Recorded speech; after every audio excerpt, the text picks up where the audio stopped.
warahmatullahi wabarakatuh. Halo semua, kembali lagi bersama saya Dewi Cynthia. Pada video kali ini kita akan membahas dan menganalisis teori stilistika dalam puisi Karena Aku karya Arafi Ningsih. Istilah stilistika berasal dari bahasa Inggris stylistic yang diturunkan dari kata style yang berarti gaya. Secara definitif, stilistika adalah ilmu yang berkaitan dengan gaya dan gaya bahasa. Tetapi pada umumnya lebih banyak mengacu pada gaya bahasa. Jadi, dalam pengertian yang paling luas, stilistika sebagai ilmu tentang gaya, meliputi berbagai cara yang dilakukan dalam kegiatan manusia. Kajian stilistika dimaksudkan untuk menjelaskan fungsi keindahan penggunaan bentuk kebahasaan tertentu, mulai dari aspek bunyi, leksikal, struktur, bahasa figuratif, sarana retorika, sampai grafologi. Selain itu, kajian stilistika juga bertujuan untuk menentukan seberapa jauh dan dalam hal apa, serta bagaimana pengarang mempergunakan tanda-tanda linguistik untuk memperoleh efek khusus. Unsur-unsur atau aspek-aspek stilistika yang dapat dikaji dari sebuah karya sastra antara lain yaitu aspek bunyi, aspek leksikal, aspek gramatikal, aspek kohesi, bahasa figuratif atau pemajasan, sarana retorika atau penyiasatan struktur, dan citraan. Yang pertama yaitu leksikal. Leksikal mempunyai pengertian yang sama dengan diksi, yaitu yang mengacu pada penggunaan kata-kata tertentu yang sengaja dipilih oleh pengarang untuk mencapai tujuan tertentu. Yang kedua, gramatikal. Dalam unsur style, aspek gramatikal yang dimaksud adalah unsur sintaksis yang di dalamnya terdapat frase, klausa, dan kalimat. Aspek gramatikal juga menjadi penentu kelancaran suatu komunikasi bahasa.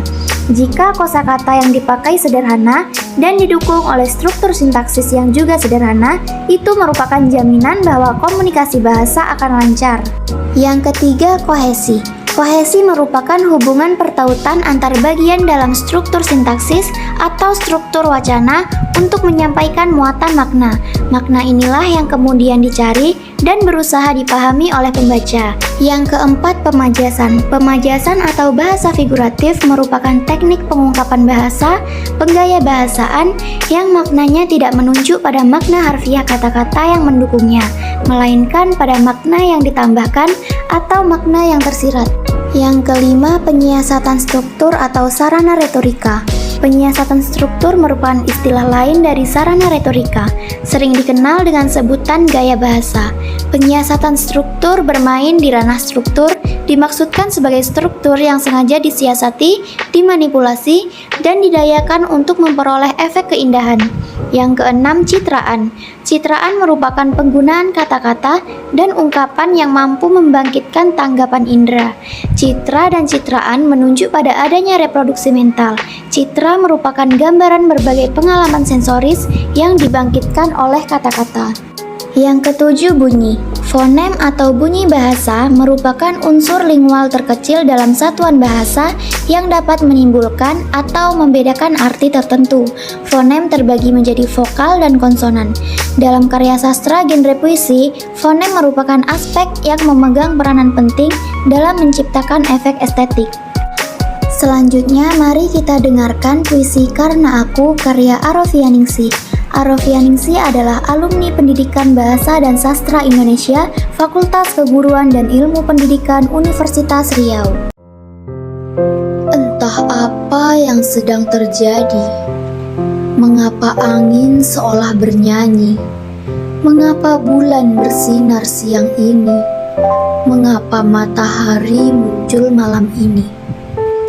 Kasihku, untuk sesaat cinta kita terhenti. Aku mengambil jalanku, kau mengambil jalanmu, menyisakan kenangan kau dan aku. Kini semua telah berlalu. Aku di sini untukmu. Telah kuhapus jarak itu. Telah kulewati semua batas dan rintangan. Telah kutinggalkan duniaku untukmu. Kupasrahkan diriku untukmu. Kau tak dapat lari dariku, karena aku adalah isyarat yang tak mampu kau lupakan.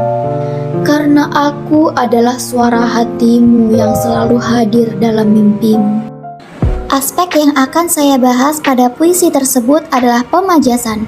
Majas atau gaya bahasa figuratif adalah ungkapan penyampaian pesan yang menggunakan kata-kata kiasan. Jadi, majas mempunyai makna yang tidak sebenarnya atau berupa bahasa imajinatif. Pada kalimat "Mengapa angin seolah bernyanyi?" terdapat majas personifikasi pada baris kedua, yakni salah satu gaya bahasa yang menciptakan perumpamaan benda mati dengan sifat menyerupai manusia. Angin adalah benda tak hidup dan tidak berwujud.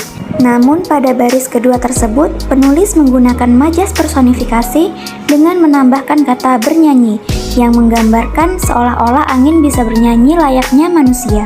Pada bait "Telah kuhapus jarak itu, telah kulewati semua batas dan rintangan, telah kutinggalkan duniaku untukmu", terdapat majas repetisi, yakni gaya bahasa yang mengungkapkan pengulangan kata, frasa, atau klausa yang sama untuk mempertegas makna dari kalimat atau wacana, di mana terjadi pengulangan kata sebanyak 3 kali dalam satu bait pada kata telah.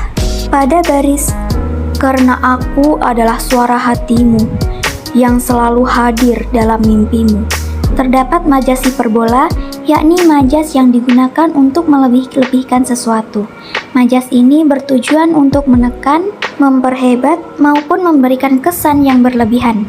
Pada baris ke-19 dan 20 tersebut, terdapat majas hiperbola, karena gaya bahasa cenderung didramatisasi sehingga sesuatu yang disampaikan menjadi tampak lebih besar dari kenyataan. Itu tadi pembahasan mengenai teori stilistika dan analisisnya pada karya sastra. Saya akhiri, wassalamualaikum warahmatullahi wabarakatuh. Sampai jumpa di video selanjutnya, bye-bye.